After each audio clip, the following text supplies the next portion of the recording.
Welcome to Curd Zone, episode 16, and my name is Sergio. I'm your host.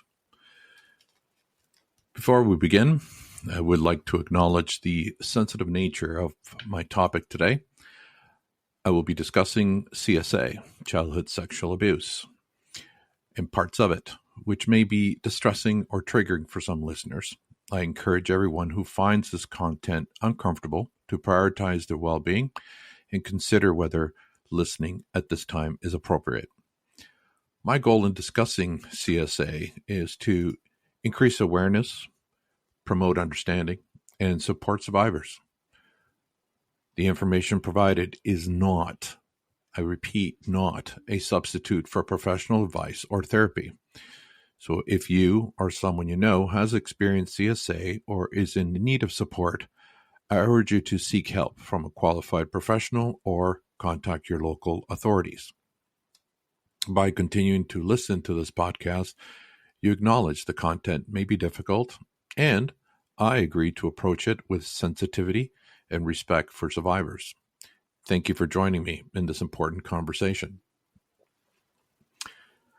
Now, last week, I put out a podcast in regards to abandonment. But this is a pretty big topic to talk about, and because there's various types of abandonment. It could be abandoned by your family, your siblings, your spouse, girlfriend, your significant other, your partner. It could be anybody. And the impact of the abandonment is it's hard. It's hard. And how does it connect and how does it relate to childhood sexual abuse? Well, childhood sexual abuse is a devastating crime that leaves lasting scars on its victims, affecting their psychological, emotional, and social well-being. Often intertwined with CSA is the concept of abandonment, which can significantly exacerbate vulnerabilities and contribute to the likelihood of abuse occurring. I will be exploring the relationships between abandonment and CSA, examining how abandonment experiences can predispose individuals to abuse, the mechanisms through which this occurs, the psychological impact on survivors, and strategies for prevention and intervention. A childhood is a critical period for emotional development, where the presence of stable and nurturing caregivers is essential for fostering a sense of security and self-worth in children. Abandonment, whether due to physical absence, emotional unavailability, neglect, or other factors, disrupts this essential development process. When children experience abandonment, they are left feeling vulnerable, insecure, and seeking emotional validation and stability.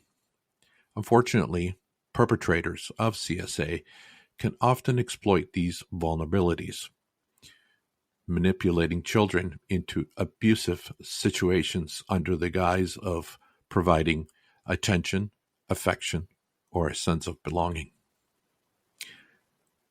Abandonment can take various forms, as I mentioned before, each leaving its distinct mark on a child's psyche. Physical abandonment occurs when caregivers are physically absent or fail to provide adequate supervision and protection.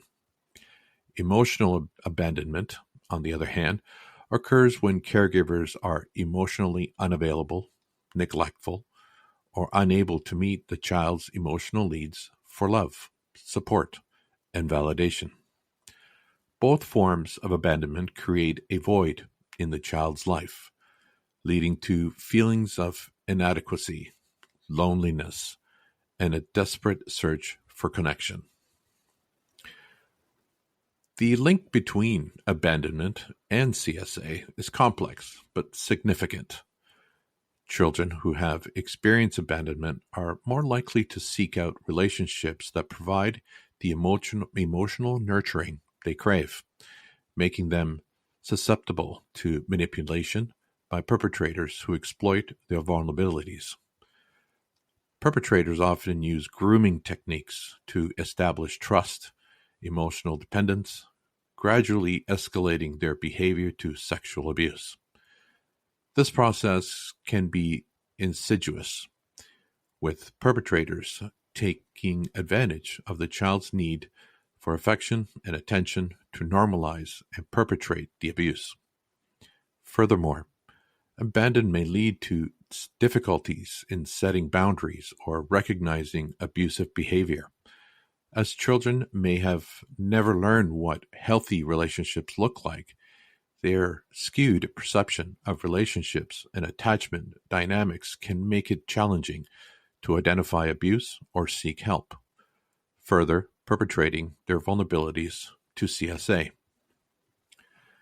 The psychological impact of CSA on survivors is profound and enduring. Victims often experience feelings of shame, guilt, and self-blame, believing they somehow caused or deserved the abuse. The betrayal of trust by a caregiver or authority figure intensifies feelings of abandonment and undermines the child's ability to trust others. Survivors may develop a range of psychological disorders, including depression, anxiety, PTSD, and disordered eating, as they struggle to cope with the trauma and its aftermath. In addition to the immediate psychological effects, CSA can have a long-term consequences that persist into adulthood. Survivors may struggle with intimacy and relationships, finding it difficult to trust others or establish healthy boundaries. They may engage in risky behaviors, substance abuse, or self-harm as a maladaptive coping mechanism. The impact of CSA extends beyond the individual, affecting their families, communities, and society at large. Effective prevention and intervention strategies are crucial for addressing the intersection of abandonment and CSA and mitigating their harmful effects. Prevention of efforts should focus on promoting positive parenting practices, educating caregivers about the impact of abandonment on a child's development, and providing resources, support to families at risk. Early identification of vulnerable children and families can help intervene because abuse occurs, offering them the support and resources they need to provide a safe and nurturing environment.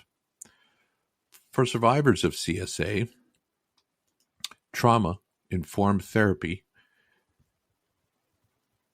and support services are essential for healing and recovery. Therapeutic interventions such as cognitive behavior therapy, otherwise known as CBT, or dialectical behavior therapy, as DBT, and eye movement desensitization and reprocessing, EMDR, can help survivors process trauma, manage symptoms of PTSD, and rebuild a sense of safety and self-worth. Support groups and peer counseling provide survivors with validation, encouragement, and a sense of community as they navigate their healing journey. And so, in conclusion to this part, abandonment significantly increases the risk of CSA by leaving children vulnerable to exploitation, manipulation by perpetrators.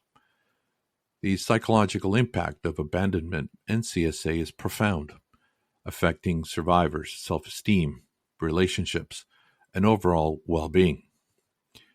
Effective prevention and intervention strategies are essential for addressing these interconnected issues, promoting child safety, supporting survivors, and their journey to healing and recovery.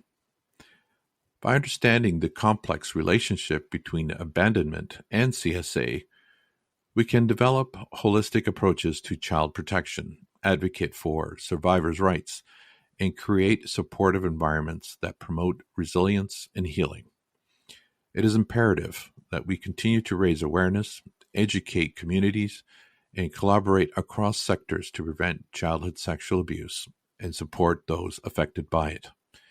In essence, addressing abandonment within the context of CSA requires a multifaceted approach that prioritizes prevention, early intervention, trauma-informed care, and survivor-centered support services.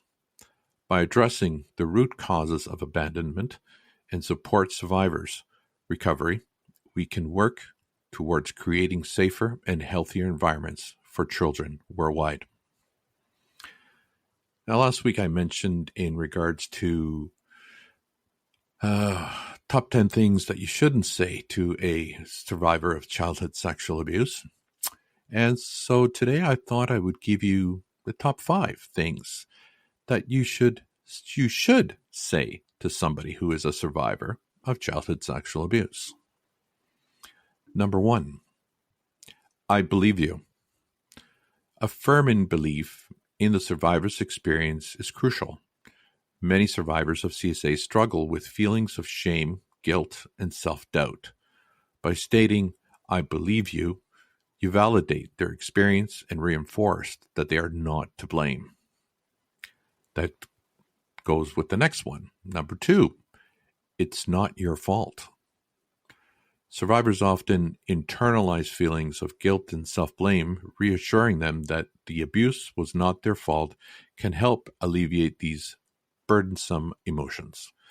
This statement emphasizes that the responsibility lies solely with the perpetrator. Number 3, I'm here for you. Letting the survivor know that you are available to listen, support, and accompany them on their healing journey can be incredibly comforting. This statement assures them that they do not have to face their emotions or challenges alone. Number 4, take your time. Recovery from CSA is a complex and individual process, encouraging the survivor to take their time in processing their emotions, seeking help, and making decisions empowers them to prioritize their own healing space.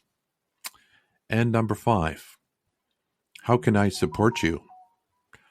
Offering practical assistance or asking how you can best support the survivor shows your willingness to help in meaningful ways. This question allows them to express their needs and preferences, whether it's finding therapy resources, accompanying them to appointments, or simply just being a listening ear.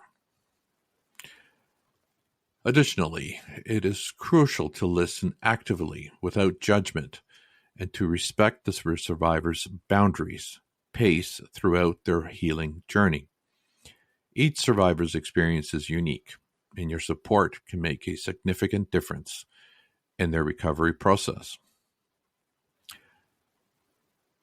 Now, as I conclude, I know it hasn't been a long episode, but as we conclude today, discussions on childhood sexual abuse and abandonment, it is essential to remember that this topic requires ongoing awareness, education, and action.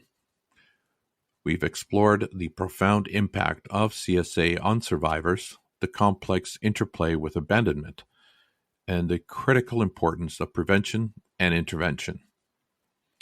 If you or someone you know has been affected by CSA, know that you are not alone. Help and support are available. Reach out to trusted friends, family members, or professionals who can provide assistance. Organizations like the Gatehouse offers resources, guidance, and a safe space to seek help. By raising awareness, advocating for survivors, and promoting education, we can work together to prevent childhood sexual abuse and create a safer world for children everywhere. Thank you for joining me today. And remember, your voice matters in this conversation. together, we can make a difference. So stay safe and take care. And the last thing I'm going to say is that in next week's episode, I will be having my first interview. And I'll leave you hanging because I'm not going to disclose at this particular time who the person is. However, it'll be a great episode, and I ask you to continue listening. Thank you. You take care of yourselves.